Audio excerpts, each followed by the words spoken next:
বাংলাদেশে যে মেয়েরা এই পরকীয়ার জন্য ধুকে ধুকে মরছে, তারা যেন অন্ততপক্ষে সাহস পায়।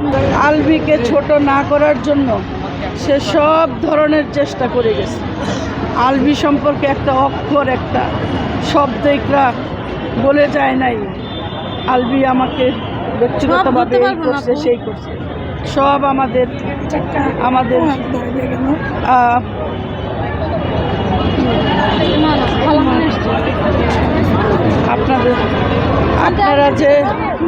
আপনারা যে আমাদের পাশে এভাবে দাঁড়াবেন আমরা চিন্তাও করি নাই। ইকরা, আমি যদি ইকরার পাশে আগে দাঁড়াইতাম, ইকরা হয়তো তখনও সুইসাইড করত। ইকরার পাশে আমরা দাঁড়াতে পারি নাই শুধু আলভির জন্য, কারণ আলভি ওকে এমনভাবে ডমিনেট করছে যে ওর নামে মুখ খুললে তার সব কিছু বন্ধ হয়ে যাবে। তো ইকরাই দায়ী হবে। ইকরা কাউকে দায়ী করে যায় নাই, ইকরা আলভিকেও দায়ী করে নাই, কাউকে দায়ী করে নাই। কিন্তু আপনারা ভালো করে উদ্ঘাটন করেন, ভালো করে আপনারা যদি সত্যিকারের সংবাদ হয়ে থাকেন, আপনারা এটা খুঁজে বের করে প্লিজ আপনারা এক শাস্তির ব্যবস্থা করেন। অন্ততপক্ষে বাংলাদেশে যে মেয়েরা এই পরকীয়ার জন্য ধুকে ধুকে মরছে, তারা যেন অন্ততপক্ষে সাহস পায়। আবার যেন এই প্রতিবাদগুলো যেন অব্যাহত থাকে, এই প্রতিবাদগুলো যেন হারায় না যায়। আমরা মেয়েরা যদি মেয়েদের পাশে না দাঁড়াই তাহলে মেয়েরা বাঁচতে পারবে না। আমাদের মেয়েদেরকে বাঁচাইতে হলে আপনি, আমি, সবাই মাঠে নামতে হবে। সুষ্ঠু তদন্ত বের করুন। আমি মনে করি না যে সোশ্যাল মিডিয়া যত কথা আসতেছে, আমাদেরকে যতভাবে দেখানো হচ্ছে, আমরা ওরকম পরিবারের না। আমাদেরকে এখন আমরা রক্ষা করারও আমাদের কোনো উপায় নাই। আপনারা সুন্দরভাবে, আগেও পত্রপত্রিকায় খবর ছাপা হইতো, মানুষ আগে পড়তো তারপরে জানতো। এখন মানুষ দেখে আর পড়ে না, ঘটনা আর পড়ে না। আপনারা আপনাদের দায়িত্ব থেকে সুষ্ঠুভাবে তদন্ত করে আপনারা বের করুন। আমাদের কাছে কি জানতে চান? আমাদের দাবি একটাই, আমাদের দাবি তো একটাই, আমরা সুষ্ঠু তদন্তের মাধ্যমে এটা বিচার কামনা করি, বিচার চাই। আর রিজিককে যদি কোনো ব্যবস্থা থাকে, অন্তত পক্ষে কিছুদিনের জন্য হইলেও তার নানুর কাছে ফিরিয়ে দেওয়ার আপনার একটা ব্যবস্থা করে দেন। মানুষ যখন সুস্থ হয়ে যায় তখন অনেক রকম চিন্তা ভাবনা করে, হয়তো রিজিককে সে ওখানে রাখবে না, কিন্তু আপাতত আপনারা তাকে বাঁচার জন্য একটা ব্যবস্থা আপনারা আপনাদের সংবাদ মাধ্যমের মাধ্যমে করে দিতে পারেন। আপনারা নাকি আসতে দেন নাই, ওরা জানা যায় পরিবার দাঁড়ান। আচ্ছা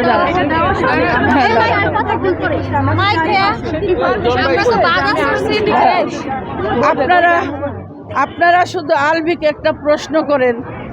ইকরা যখন এই ধরনের ঘটনা ঘটছে, সবার আগে ফোন যাবে পরিবারের কাছে যে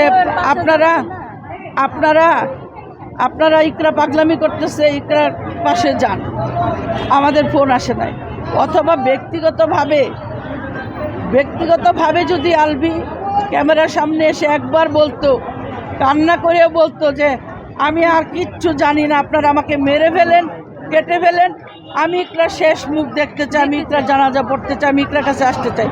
বাংলাদেশের মানুষ কোনো দিন আলবিকে কিছুই করতো না।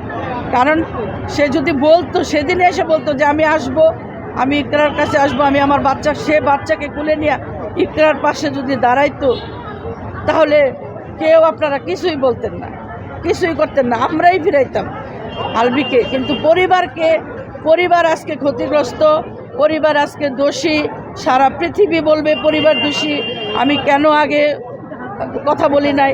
আমি আগে কথা বললে কারণ আলবি তো মিডিয়া পার্সন, আমি যদি আলবি সম্পর্কে এসে একটা বক্তব্য দেই আপনারা বিশ্বাসও করবেন না, নাটকও দেখবেন না। আমার তো সব দিক দিয়েই ক্ষতি, আমি তো সব দিক দিয়েই আমি ক্ষতির মধ্যে পড়ে গেলাম। এখন আমাকে যদি বলেন যে আলবিকে আগে আপনারা শুধরান নাই, এটা হলো আমি এখনও মনে করি আমাদের দুর্ভাগ্য, আমাদের দুর্ভাগ্য, আমাদের দুর্ভাগ্য, আমাদের দুর্ভাগ্য। তো ইকরাকে নিয়ে আপনারা পজিটিভভাবে যেভাবে করে লিখতেছেন, আমি আল্লাহর কাছে আপনাদের জন্য আমি দোয়া করব। কারণ ইকরা যদি বেঁচে থাকতে যদি দেখতো, বেঁচে থাকে যদি দেখতো যে ইকরার জন্য বাংলাদেশের এত মানুষ এত এই করতেছে, আলবি ইকরাকে এত কষ্ট দিত না। আলবি যদি জানতো যে ইকরার পিছনে এত মানুষ, আলবি ইকরাকে এতটা কষ্ট দিত না।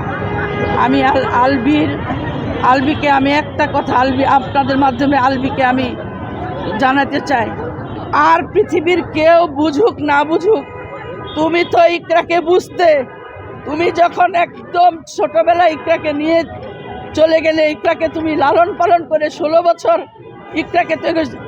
ইকরাকে তুমি এতটা কষ্ট না দিলেও পারতে, ইকরাকে তুমি এতটা কষ্ট না দিলেও পারতে, ইকরাকে তুমি এতটা কষ্ট না দিলেও পারতে। আলবি, তুমি শুধু আয়নার সামনে দাঁড়ায় যায় তোমার নিজেকে প্রশ্ন করো যে আমি কতটা নির্যাতন দিয়ে আমি ইকরাকে তিলে তিলে এই পর্যায়ে নিয়ে আসছি। ইকরা আপনাদের কাছে ইকরা আত্মহত্যা করছে, এটা আত্মহত্যা না, এটা বাংলাদেশের মানুষকে সোচ্চার করে দিয়ে গেছে। পরকীয়ার জন্য লড়তে হবে, পরকীয়ার জন্য লড়তে হবে, এটা সোচ্চার করে দিয়ে গেছে। ইকরা আত্মহত্যা করে নাই, ইকরা আত্মহত্যা করে নাই, ইকরা আত্মহত্যা করে নাই। আপনারা আলবিকে শুধু প্রশ্ন করবেন যে ইকরাকে সে কি করছে। আমি আর কিছু বলতে চাই না। আপনাদেরকে অনেক অনেক অনেক ধন্যবাদ। আমাদের এই যে এদেরকে আমি চিনি না। সম্পর্কে আমার বোনের মেয়ে, আপন বোনের মেয়ে, আমার মেয়ে ইকরা, আমার মেয়ে 12 তারিখ 11, 12, 13 ও আমার বাসায় থেকে 3 দিন থেকে গেছে। ইকরা আমার মেয়ে, বোনের মেয়ে না, ইকরা আমার বড় মেয়ে। ঠিক আছে। ইকরা